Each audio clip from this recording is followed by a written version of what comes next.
नमस्कार दोस्तों, आप सभी का स्वागत है आपके अपने YouTube चैनल पर।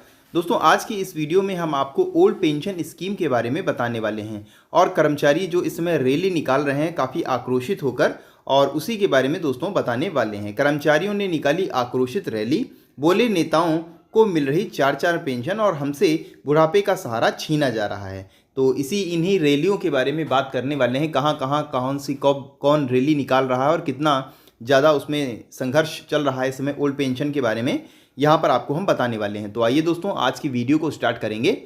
वीडियो को स्टार्ट करने से पहले अगर दोस्तों आप चैनल पर पहली बार आए हैं तो चैनल को सब्सक्राइब कर लें, साथ में बेल आइकन को एंटर प्रेस कर लें, जिससे डेली की डेली जो हमारी वीडियोज़ आती हैं उनकी जानकारी आपको मिल सके। तो अब दोस्तों आइए आज की वीडियो को स्टार्ट करते हैं। तो यहाँ सबसे पहले हम जानेंगे पुरानी पेंशन बहाली राष्ट्रीय आंदोलन से जुड़े कर्मचारियों ने आक्रोशित रैली निकाली और ऑडिटोरियम से जुड़े सैकड़ों कर्मचारियों ने इस दौरान कलेक्ट्रेट तक रैली निकालकर प्रधानमंत्री के नाम कलेक्टर को ज्ञापन सौंपा है।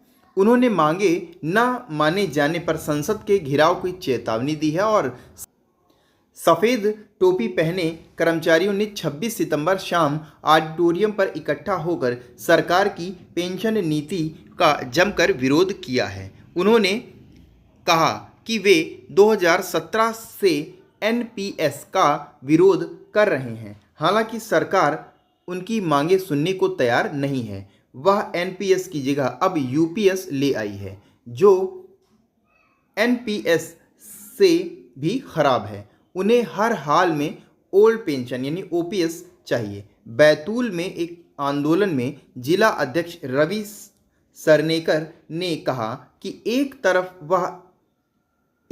एक नेता 4-4 पेंशन ले रहा है, वहीं कर्मचारियों के बुढ़ापे का सहारा भी छीना जा रहा है। उन्होंने कहा कि आज यानी कि राष्ट्रीय आंदोलन के बाद भी सरकार नहीं चेती तो आंदोलन के तहत संसद का घेराव किया जाएगा।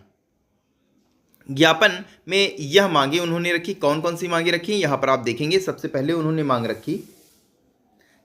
उन्होंने मांग रखी देश के लगभग 1 करोड़ नेशनल पेंशन स्कीम धारी केंद्रीय और राज्य शासन के समस्त शिक्षक, कर्मचारी, अधिकारी, अर्धसैनिक बलों को पूर्व प्रचलित पुरानी पेंशन बहाल की जाए।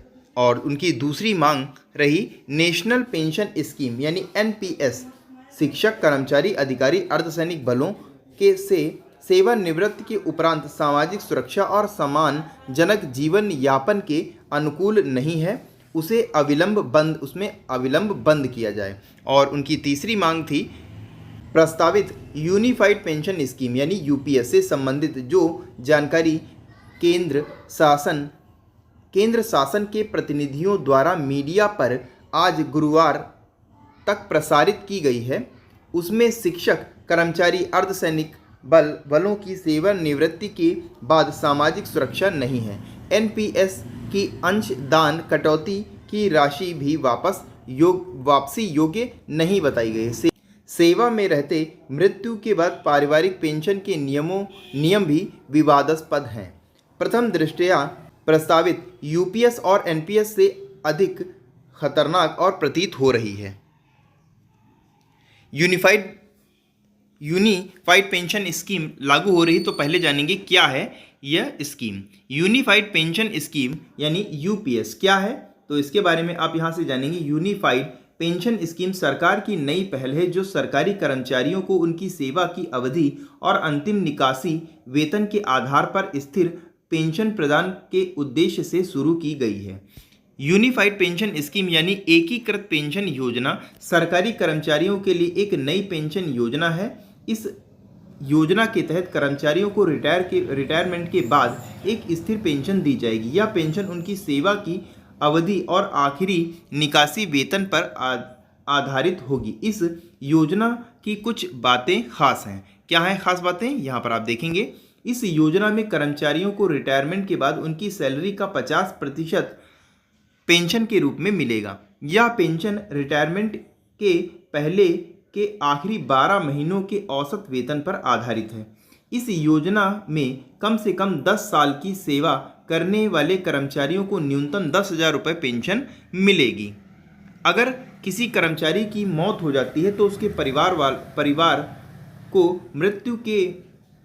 को मृत्यु के समय मिलने वाली 60% मिलेगा। इस योजना में महंगाई राहत की भी व्यवस्था की गई है। रिटायरमेंट के समय कर्मचारियों को एक बार में वेतन और महंगाई भत्ता 10% भुगतान किया जाएगा। यह भुगतान हर 6 महीने की सेवा के लिए मिलेगा। इस योजना में कर्मचारियों को अलग से अंशदान नहीं करना होगा। केंद्र सरकार 18% अंशदान करेगी, जबकि कर्मचारी का अंशदान एनपीएस की तरह 10% होगा और यह योजना 1 अप्रैल 2025 से लागू की जाएगी। तो अगर आप भी कर्मचारी हैं, केंद्र कर्मचारी हैं या राज्य कर्मचारी हैं, आपको कमेंट में बताना है आपको कौन सी पेंशन चाहिए, एनपीएस, यूपीएस या ओल्ड पेंशन। तो इन तीनों ही पेंशन में से आपको कौन सी पसंद है, आप किसका समर्थन करना चाह रहे हैं, आप कमेंट बॉक्स में बताएंगे। तो इसी के साथ दोस्तों आज की इस वीडियो को हम यहीं पर समाप्त करते हैं। मिलते हैं अगली वीडियो में, तब तक के लिए नमस्कार, जय हिंद, जय भारत।